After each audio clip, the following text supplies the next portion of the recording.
Throughout history, there have been countless unexplainable stories, events, and moments captured on audio. These horrifying tapes were archived, never to be heard again. Until now. These are the tapes of trepidation.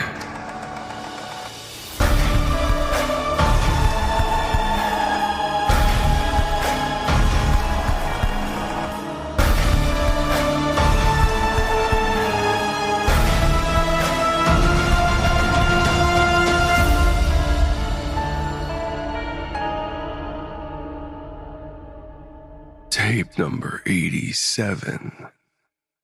My mistake.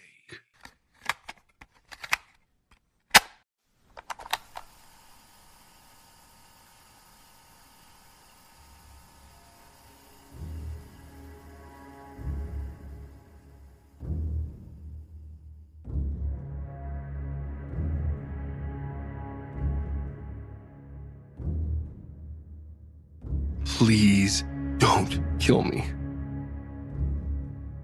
You know how there are those moments in life which you are presented with a choice and you feel that you cannot win?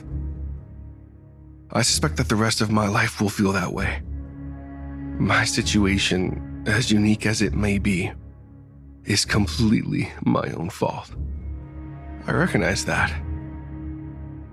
That doesn't stop it from being needlessly cruel. It all began with an innocent break-in, perpetuated by yours truly. I had broken into an outwardly elegant mansion. The inside was very well kept and stocked with the most expensive of furniture, floors, countertops, and toilets, mind you. But something felt amiss. In hindsight, I feel that how easy the front door gave way to my foot should have been the first sign that something was wrong. I'd managed to empty some items of interest, a couple of money stacks and a laptop, both of which were found in the home office area, into my backpack from downstairs, and then made my way to the upper floor. There is a saying that goes something like, "Assume makes an ass out of you and me." Well, in this case, assume makes one of us dead. Yeah, the owner was home. As it turns out, no cars in the driveway is not a clear indication that the residence is empty. The old guy came barreling out of his bedroom and got a hard frame certificate to the head. Look, I only meant to knock him out at worst. It wasn't my fault that the elderly are so fragile. I didn't check the rest of the manor. I just couldn't bring myself to do so. Within 24 hours, the police were knocking at my door and presenting me with some shiny steel handcuffs. They were cufflinks in a sense, but not the kind that I wanted to be able to afford. These were handcuffs. I'm expecting to get sent to a cold, hard cell, but I find myself at a law office. Well, it turns out the police had brought me before the codger's personal lawyer. The police officers stood beside me, still cuffed, as the lawyer read me the will of one very recently deceased Edgar Westbrook. The suit tells me I have two choices, with the first being to go to prison for life. He assured me that Edgar had greased enough palms to ensure that sentence would befall me should I choose to go to trial. The second, and likely equally illegal, option was that I inherit Westbrook's wealth. Now, that sounded swell to me. And then the lawyer read the terms. Should I choose option 2, I must live in the mansion. Make a will which would name my killer as my beneficiary with the exact two same options offered to him or her. and I must put out an ad in the newspaper at the start of every month stating my place of residency and the beneficiary condition of my will.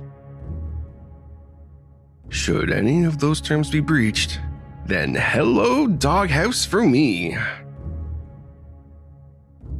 Not so swell now, is it? I went with option 2 because freedom! When the police dumped me at my new home and slapped an ankle bracelet on me, it hit home how both options were prison. Except one came with a life sentence and the other a sentencing of death. I feel like a right and proper moron now, realizing that I chose death over a life sentencing. Technically, I could just leave and get sent to prison. But that somehow seems more final than the potential death that awaits.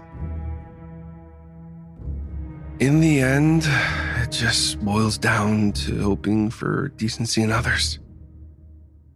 In retaliation to decency, I found a note left to me.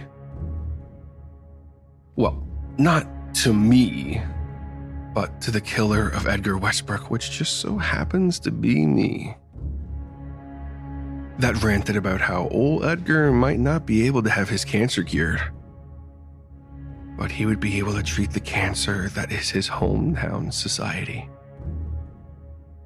I must admit, that note makes me feel like I have chosen poorly.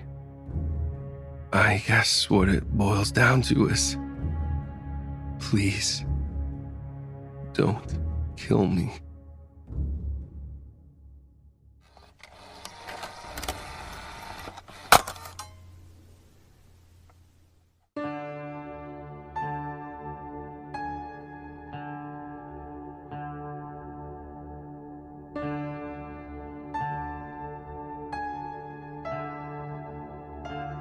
This has been tape number 87, My Mistake, by the Tapes of Trepidation Horror Narration Podcast.